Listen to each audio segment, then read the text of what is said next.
잠시 함께 기도하도록 하겠습니다. 하나님 아버지 감사합니다.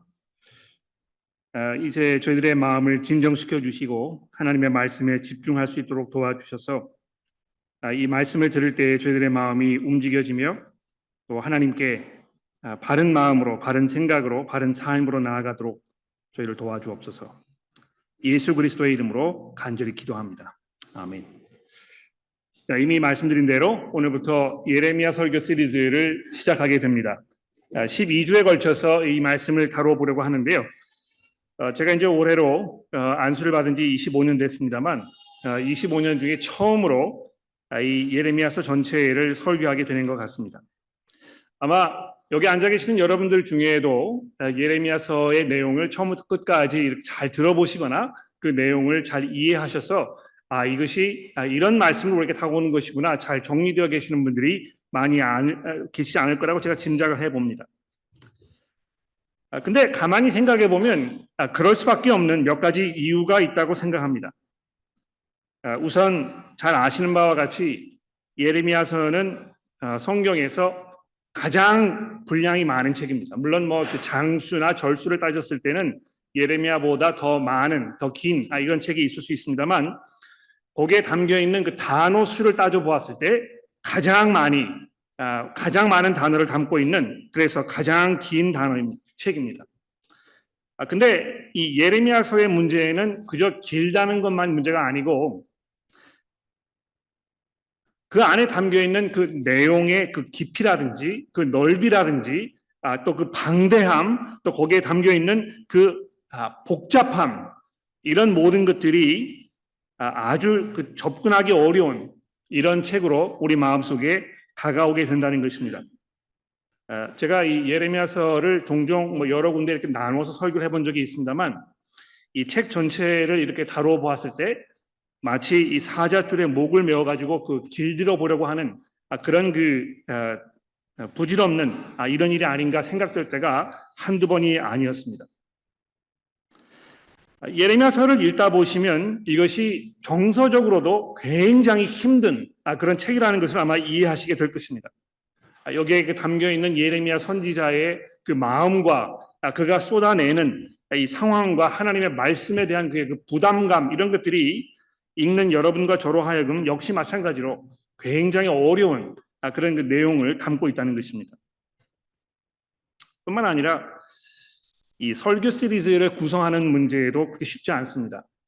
이 50장 넘어가는 이 책을 매주 한 장씩 다루어도 1년 전체가 걸릴 것이고, 그러자니 너무 길기 때문에 이거를 이제 축소를 해서 선택별로 설교를 하자니 도대체 어디를 선택을 해서 말씀을 전하고 어느 부분은 남겨둬야 할 것인가, 이런 결정을 내려야 되는데 그 결정을 내리는 일도 별로 그렇게 쉽지 않다는 것입니다. 우리가 이제 12주 이 내용으로 이번 설교를 시작을 해보려고 하는데요. 정말 어느 부분을 집중해서 설교할 것인가 이거를 결정하는데 마치, 죄송합니다 이렇게 말씀드려서, 해산의 고통을 겪는 것 같은 그런 어려움이 있었다는 것입니다. 그러나 여러분, 이런 예레미야서의 어려운 점들이 여러분들로 하여금 이 말씀을 외면하거나 또 접근하기 어려워서 아예 시도를 해보지 않겠다고 그런 마음을 갖지 않도록 하였으면 좋겠습니다. 이 말씀 속에는 정말 그 예레미야 선지자의 그 말을 통해서 하나님께서 가지고 계셨던 그분의 그 계획과 그분의 그 마음과 그분의 성품과 하나님께서 여러분과 저를 향하여 가지고 계셨던 그 놀랍고 원대한 이런 계획들이 담겨 있을 뿐만이 아니고, 더 나아가서 그 말씀을 들었던 이 예레미야가 어떻게 하나님의 말씀에 반응하고 있는지, 하나님의 말씀이 선포되었을 때에 그 말씀을 들은 사람들이 도대체 어떻게 하나님의 말씀 앞으로 나아가야 될 것인지에 대해서 아마 가장 분명하게 말씀하고 있는 그런 부분이 아닌가 생각을 합니다. 물론 이제 앞으로 우리가 보게 되겠습니다만, 여러분 그 예레미야서를 가지고 계시니까 잠시 저와 함께 20장으로 넘어가셔서 이 9절 말씀을 잠깐 봐주십시오.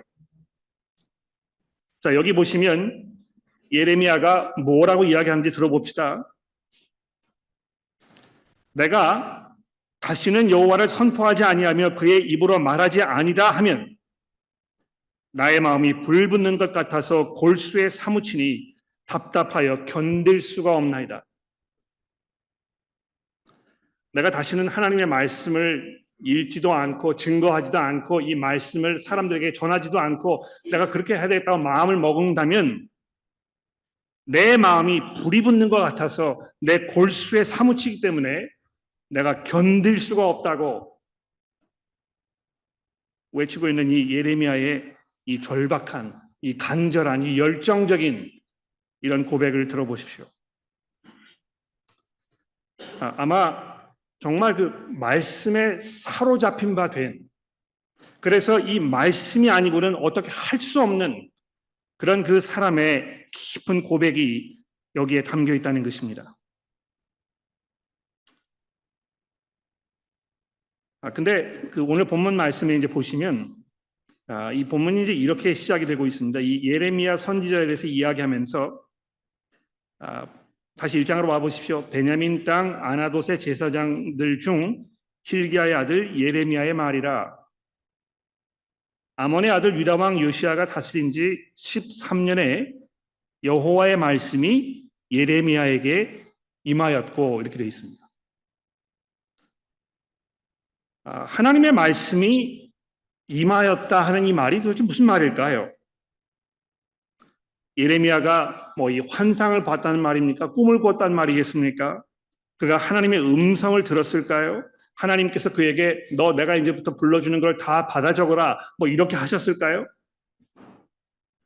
자세하게 설명하고 있지 않기 때문에 우리가 분명히 알 수 없습니다. 그런데 한 가지 분명한 것은 9절로 내려가 보시면 하나님께서 예레미야에게 이렇게 말씀하지 않으십니까? 여호와께서 그의 손을 내밀어 내 입에 대시며 여호와께서 내게 이르시되 보라 내가 내 말을 내 입에 두었노라. 내가 내 말을 내 입에 두었노라. 여러분 이걸 잘 생각해 보시면 이 얼마나 대단한 일인지 우리가 감탄하지 않을 수 없습니다. 하나님께서 이 천지를 그의 말씀으로 지으지 않으셨습니까? 그 말씀 속에 이 하나님의 능력과 하나님의 영광과 하나님의 그 하나님 되심이 다 담겨 있는 것인데 하나님께서 그 영광스러운 하나님의 말씀을 연약하고 보잘것없는 이 인간의 입에다가 두셨다는 것입니다.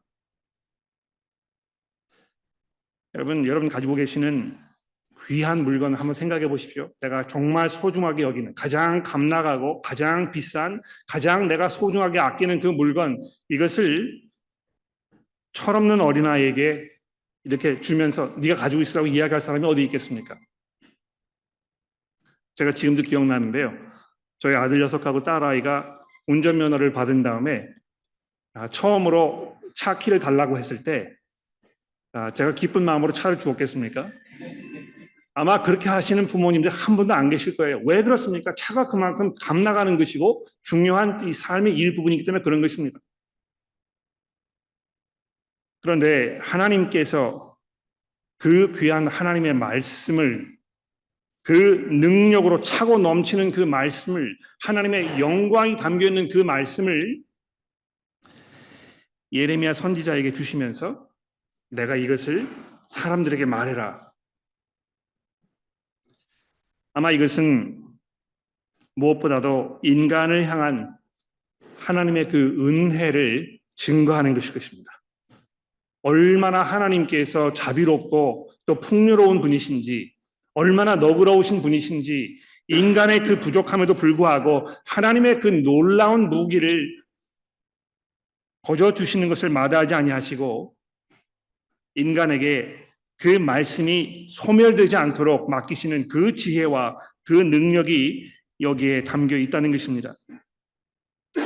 이 부분에 대해서는 이제 저희가 앞으로 오는 몇 주 동안 계속해서 다뤄보겠습니다만 계속 이 본문 말씀을 보십시다. 여기 이제 보시면 베냐민 땅 아나돗의 제사장들 중 hil기야의 아들 예레미야의 말이라는 말로 이렇게 1절이 시작이 되고 있습니다.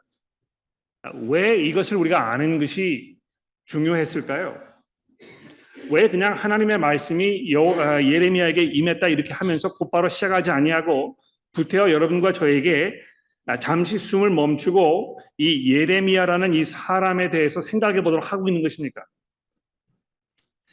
여기 특별히 그 아나돗이라는 이 도시 이름, 이 성읍 이름이 이제 언급이 되고 있는데요.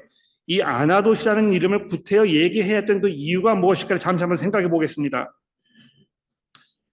이 아나돗이라는 이곳이 성경에서 몇 군데 이렇게 언급이 되고 있습니다만 아마 그 중에서 이제 우리가 조금 그 관심을 가져야 할 그 부분이 있다면 열왕기상 2장 26절에 있는 말씀일 것입니다. 적어 두셨다가 집에 가서 한번 찾아보십시오. 열왕기상 2장 26절인데요. 그 기억이 뭐 이렇게 좀 가물가물하셔서 거기 무슨 내용이 담겨 있는지 잘 모르실 것이기 때문에 제가 간단히 설명을 드리면 제사장들 중에 아비아달이라는 사람이 있었습니다. 아비아달. 근데 이 아비아달이라는 제사장이 솔로몬 왕을 전복시키려는 그의 왕권을 탈취하려는 이런 사람을 지지하는 그런 그 입장에 있던 제사장이었다는 것입니다. 여러분 아마 잘 아실 것입니다. 솔로몬이 이복 형들이 여러 명이 있었습니다. 이 다윗 왕이 훌륭한 왕이었습니다만 이 사람도 다른 모든 죄악된 그 남성들과 마찬가지로 자기의 어떤 그 왕됨을 여성 편력의 도구로 사용해서 여러 명의 그 여자들을 통해서 이 자식들을 낳게 되었는데요. 그 낳은 자식 중에 아도니아라는 사람이 있었습니다. 이 아도니아가 자기 이복 동생 솔로몬에게 자기 아버지의 왕권이 가게 될 것을 시기하여 솔로몬을 전복시키고 자기가 왕권을 탈취하려는 이런 그 야망을 품고 있었는데 그 아도니아를 보면서 이 제사장 아비아달이 내가 줄을 잘 서야 되겠다. 솔로몬 말고 내가 이 아도나이를 내가 그 지지해야 되겠다 이렇게 했다가 말 그대로 쪽박을 찬 것이죠. 그렇죠? 근데 이 아비아달이 바로 이 아나돗이라는 곳에서 제사장으로 있던 사람이라는 것입니다. 그래서 이 그 구테타가 망해버리고 이 사람이 자기의 고향으로 쫓겨나가지고 거기에서 평생도록 일을 갈면서 솔로몬 왕권을 향해서 섭섭한 마음, 원통한 마음을 가지고 나머지 삶을 살았었는데요. 하필이면 예레미야가 그 성에서 그것도 거기에 있던 제사장의 아들로 이렇게 태어났다고 이야기하는 것에서는 아마 예레미야가 자기의 입을 열기 이전부터 이스라엘 사람들에게 별로 그렇게 환영받지 못하는 그런 사람 입장에 있었다는 것을 아마 우리에게 말씀해주고 있는 것일 것입니다. 저 사람이 도대체 또 무슨 이야기를 하려고 어떻게 또 왕권을 뒤집어 엎으려는 이런 일을 하려고 이런 이야기를 하는 것인가 이런 그 의심을 가질 수 있는 충분한 어떤 그 상황적 배경이 되었다는 것입니다. 뿐만 아닙니다. 예레미야의 이 활동 시기에 대해서 오늘 본문 말씀이 이렇게 이야기하고 있지 않습니까? 아몬의 아들 유다 왕 요시야가 다스린 지 13년에 또 요시야의 아들 유다 왕 여호야김 시대부터 요시야의 아들 유다의 왕 시드기야의 11년 말까지 곧 5월에 예루살렘이 사로잡혀 가기까지 임하였다. 전체적으로 약 한 40년 정도의 그 시간을 좀 이야기하는 것인데요. 유다 왕국의 가장 말년 이스라엘 사람들이 남북으로 갈린 후에 이스라엘 북왕국 이스라엘이 계속해서 하나님께 반역하다가 아스루 왕국에 의해서 멸망을 당한 이후에 홀로 남은 유다 왕국이 그 망해버리는 북왕국 이스라엘의 그 운명을 정말 중요하게 생각하지 아니하고 계속해서 자기들의 그 고집 속에서 하나님께 불순종으로 행하던 그런 삶 속에서 특히 이 하나님의 말씀에 대하여 계속해서 의심의 눈으로 원망하는 마음으로 그 말씀에 순종하지 않으려는 그 의도로 오히려 자기의 생각과 자기의 마음과 자기의 어떤 계획으로 이 어려운 상황을 비켜가 보려는 그런 상황이 난무하던 이 시대에 예레미야가 하나님의 말씀을 그들에게 전하도록 부르심을 받았다는 것입니다. 이것도 뭐 그에게 별로 그렇게 호의적인 상황이 아니었다는 것을 우리에게 증거해 주고 있습니다. 그러지 않아도 하나님의 말씀을 듣지 않으려는 이 사람들에게 너희들이 계속 이런 식으로 나아가면 하나님께서 정해놓으셨던 그 멸망의 그 길을 피할 수 없을 것이라는 이 이야기를 선포해야 했던 이 예레미야의 마음이 어떠했겠습니까? 국제 정세에도 말이 아니었습니다. 요즘에 뭐 이 정세가 이제 급변한다는 이야기를 계속 이야기하는데요. 제가 지금도 기억납니다. 제가 처음으로 한국에서 저희 아버지 읽으시던 신문을 이렇게 읽었을 때 거기에 그 처음으로 들어왔던 그 단어가 있습니다. 그때 왜 그 석유 파동이 있었잖아요. 그렇죠. 제가 그때 아마 5학년인가 됐던 것 같아요. 그 석유 파동으로 기억하는데 아닐 수도 있습니다. 이 급변하는 국제 정세라는 이 단어가 신문에 이렇게 실혀 있었는데요. 제가 아직도 그거 잊지 못합니다. 야, 급변하는 세계 정세가 뭔가? 근데 급변하는 세계 정세가 매해마다 등장해요. 예. 지금도 급변하고 있습니다. 근데 이 당시를 보면 바벨론이 아수르 왕국을 무너뜨리고 애굽과 그 당시에 그 패권 싸움을 하면서 그 앞에 놓여 있던 모든 나라들을 다 집어삼키는, 그래서 누구에게 붙어야 우리가 살아남을 것인가를 깊이 고민해야 하는 이런 아주 어려운 상황 속에 있었는데요. 놀랍게도 이 모든 그런 이 위태로운 상황이 하나님의 섭리에 의해서 하나님께서 계획하셨던 그 바에 의해서 하나님의 백성들을 심판하시려는 그분의 의도였다는 사실을 예레미야가 전해야 했던 그 무거운, 그 고통스럽고 그 어려운 이 사역을 예레미야가 맡아야만 했던 것입니다. 그러니 이 6절 말씀에 그가 이렇게 이야기하지 않습니까? 슬프도소이다 주 여호와여, 보소서 나는 아이기 때문에 말할 줄 알지 못하나이다. 나를 보내지 말고 제발 다른 사람을 보내주옵소서. 아마 성경을 잘 읽으시는 분들께서는 야, 이거 모세도 이렇게 했었는데 아마 금방 기억나실 것입니다. 나도 말을 잘 못하고 내가 이 일을 감당할 수 없으니까 다른 사람을 좀 보내달라고 이렇게 얘기하지 않았습니까? 그런데 하나님께서 그에게 뭐라고 대답하십니까? 5절에 보십시오. 내가 너를 모태에 짓기 전에 너를 알았고 내가 배에서 나오기 전에 너를 성별하였고 너를 뭐라고 되어 있습니까? 여러 나라의 선지자로 세웠노라. 여러분, 이 하나님의 백성들인 유다 백성들에게 가서 하나님의 말씀을 전하는 일도 지금 부담스러워가지고 내가 이걸 감당하지 못하겠다고 이야기하는 상황인데 하나님께서 거기에다 덧붙여서 뭐라고 얘기합니까? 너는 유다 백성들에게만 가는 것이 아니고 이 모든 나라들을 향해서 하나님의 말씀을 증거하라고 이야기하고 있는 것입니다. 그 거칠고 그 무자비하며 부귀 영화를 축적하고 천하를 호령하면서 마치 자기밖에 세상에 없는 사람들로 생각하는 그 사람들에게 가서 하나님의 말씀을 선포하라고 하나님께서 그에게 명령하고 계셨다는 것입니다. 근데 여러분 이걸 잘 한번 생각해 보셔야 될 것 같아요. 예레미야서를 쭉 읽어보시면 사실 거의 뭐 99% 하나님께서 유다 백성들에게 하시는 말씀이 대부분입니다.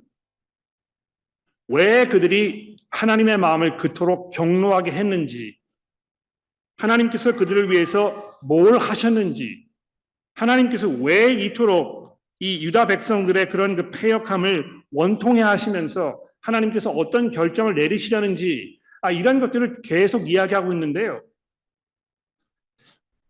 왜 어떤 면에서 이 유다를 향한 하나님의 말씀을 전하는 이 예레미야가 만국의 선지자로 부름을 받았다고 이야기하는 것입니까?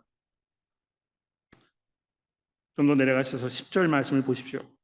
보라, 내가 오늘 너를 여러 나라와 여러 왕국 위에 세워 내가 그것들을 뽑고 파괴하며 파멸하고 넘어뜨리며 건설하고 심게 하였느니라.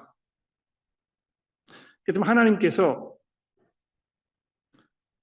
모든 나라들을 다 무너뜨리시고 새로운 어떤 그 세계 질서를 만드셔서 그 가운데에서 사람의 손으로 만들지 않은 새로운 왕국이 건설되어 하나님께서 계획하고 준비하셨던 그 영원한 하나님의 나라가 오도록 이렇게 하시겠다고 지금 예레미야 선지자에게 말씀하고 계신 것입니다. 우리는 보통 새 나라를 건설하기 위해서 전쟁을 치르거나 혁명을 통해서 새로운 정부를 구성하거나 개혁, 계몽 운동을 통해서 사회 변혁을 꿈꾸거나 문명의 진보를 통해서 어떤 새로운 그 삶의 방법을 강구하려고 하는 이런 것이 인간의 기본적인 생각입니다. 우리의 힘으로, 우리의 생각으로, 우리의 경험으로, 우리의 방법을 통해서 보다 나은 삶, 보다 나에게 유리한 이런 상황을 만들어 보자 생각하는 것이 인간의 기본적인 생각이라는 것입니다. 그런데 하나님께서 그 인간들의 모든 수고와 모든 노력을 다 무너뜨려 버리시고 그 말씀을 통하여 그 가운데에서 새로운 나라를 창조하시겠다고 하나님께서 증거하고 계신다는 것입니다. 여러분, 우리가 잠언서의 말씀을 돌아보면서 이 말의 중요성에 대해서 조금 생각을 해보았습니다.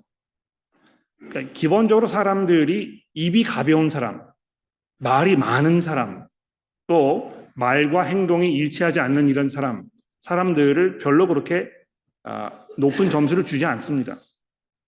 그러니까 우리가 기본적으로 본능적으로 이 말이 얼마나 중요한 것인가, 말을 통해서 그 사람의 그 내면 세계가 왜 밖으로 드러나고 그 사람의 인격을 우리가 알게 되고 그 사람의 어떤 그 사람됨을 이 말을 통해서 우리가 이해하게 된다는 것입니다.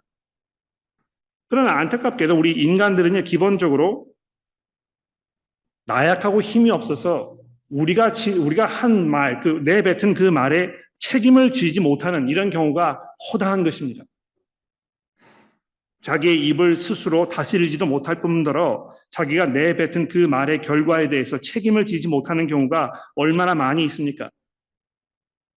그런데 그런 상황이 벌어질 때 우리가 이제 안타까워하고 미안해하는 마음을 들고 또 사람들을 비난하고 비판하면서 이 말의 중요성을 우리가 본능적으로 알고 있는데요. 놀랍게도 하나님께서는 그 하나님의 능력을 이 말씀을 통하여 나타내고 계신다는 것입니다. 오늘 아침에 우리가 이제 그 고린도전서 1장 18절의 말씀을 봉독했는데 여러분 기억하시는지 모르겠습니다. 여기 1장 18절 말씀을 제가 한번 읽어볼 텐데 제가 퀴즈를 하나 드릴게요. 들으신 다음에 옆에 있는 분하고 정답을 한번 찾아보십시오. 이 고린도전서 1장 18절에서 다른 모든 단어들보다 가장 중요한 단어 한 가지가 있습니다. 어떤 단어인지 한번 찾아보십시오. 십자가의 도가 멸망하는 자들에게는 미련한 것이요 구원을 받는 우리에게는 하나님의 능력이라. 자, 여기 여러 단어들이 지금 나열이 되어 있는데요. 여기에서 가장 중요한 단어 하나를 찾으라 하면 여러분 어떤 단어를 찾으시겠습니까? 제가 1분 시간을 드릴 테니까 옆에 계시는 분하고 서로 퀴즈를 내서 정답을 한번 찾아보십시오.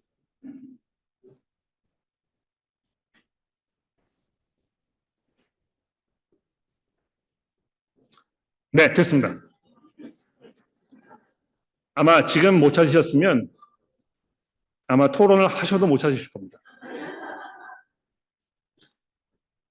여러분이 좀 의아하게 생각하실지 모릅니다만 이 고린도전서 1장 18절에서 가장 중요한 단어는 이 도라는 말입니다.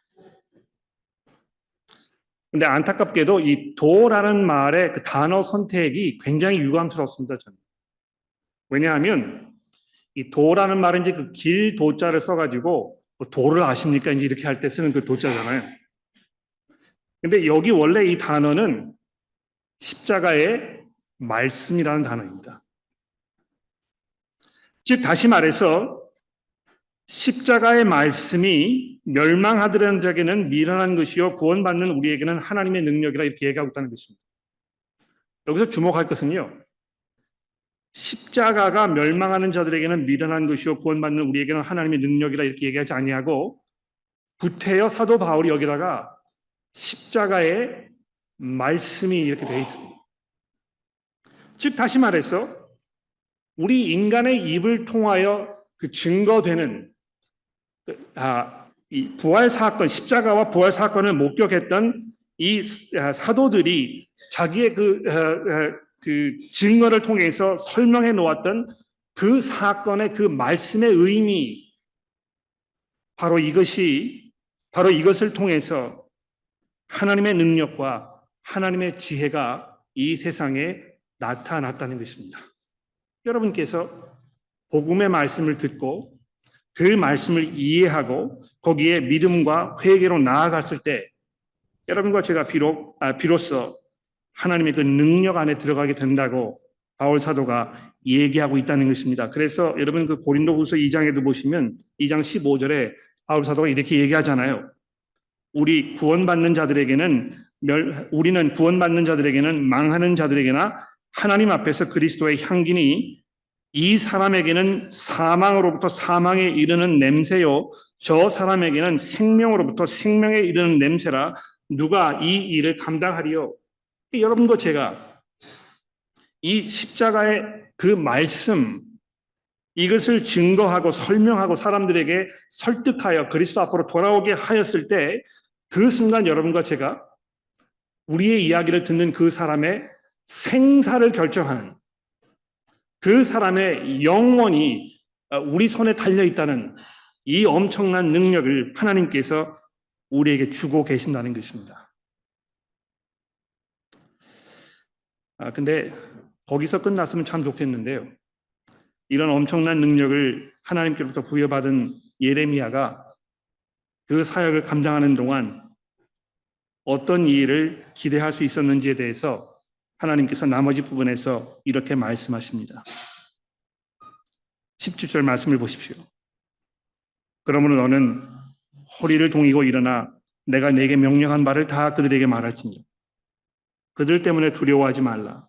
내가 그들 앞에서 두려움을 당하지 않게 하리라. 보라, 내가 오늘 너를 그 온 땅과 유대 왕들과 그 지도자들과 그 제사장들과 그 백성 앞에 견고한 성읍, 쇠 기둥, 놋 성벽이 되게 하였은즉 그들이 너를 치나 이기지 못하리라. 이는 내가 너와 함께하여 너를 구원할 것임이니라.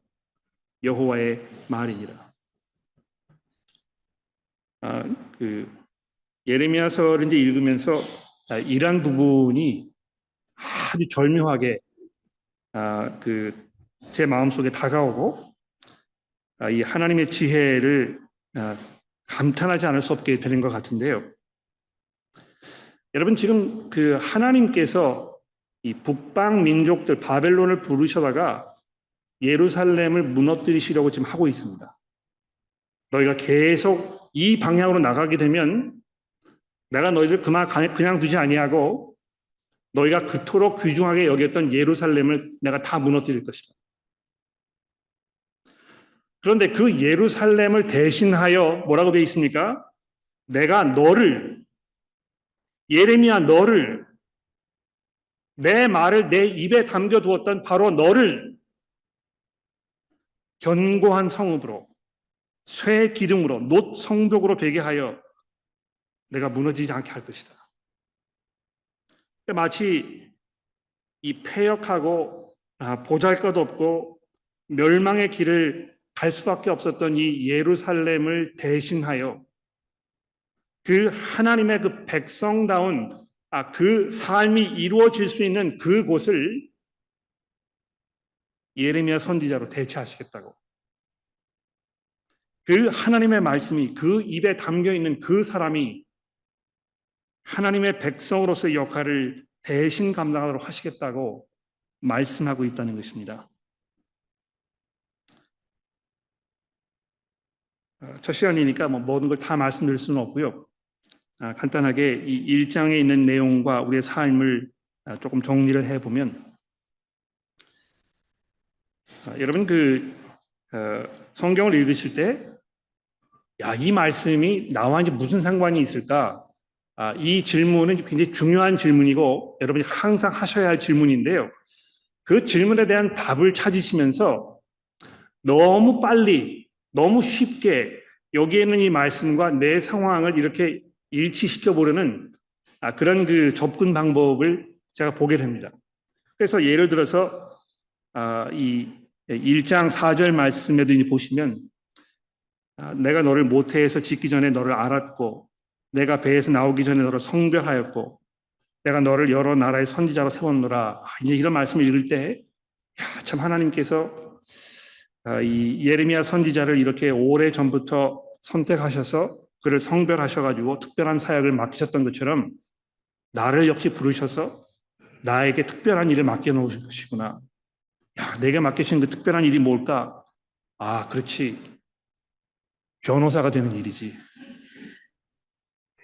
하나님께서 내게 맡겨주신 이 일이 뭘까? 이 사업을 성공적으로 이루어가지고 교회에 헌금을 많이 하는 것이 내게 맡겨주신 하나님의 은혜이구나. 어떻게 해서든지 간에요, 지금 자기 마음속에 하고 싶은 무엇을 하려는 정당화하려는 어떤 목적 찾는 방법으로 하나님의 말씀 계속 생각하는 것입니다.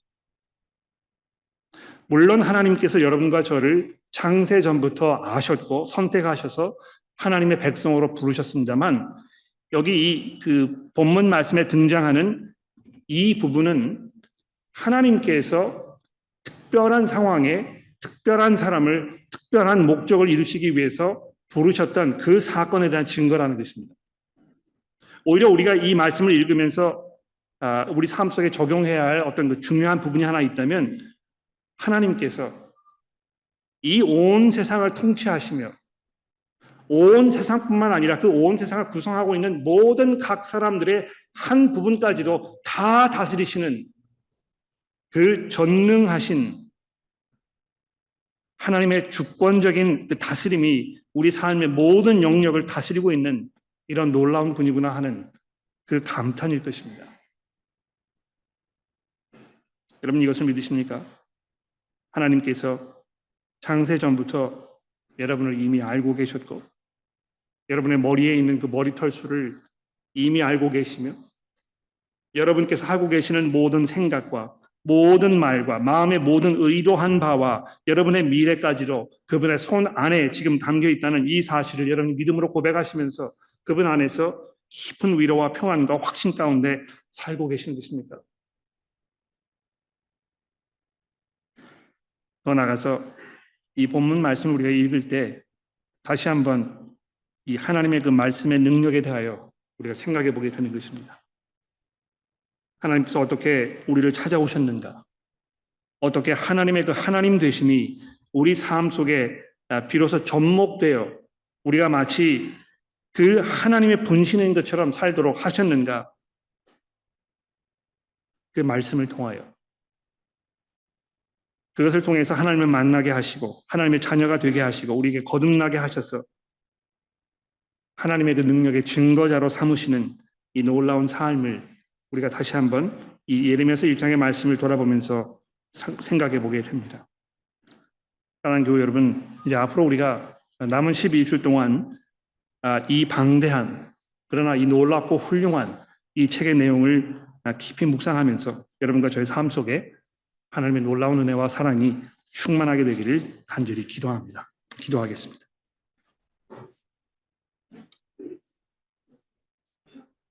하나님 아버지, 예레미야서의 말씀을 돌아보게 하셔서 감사합니다.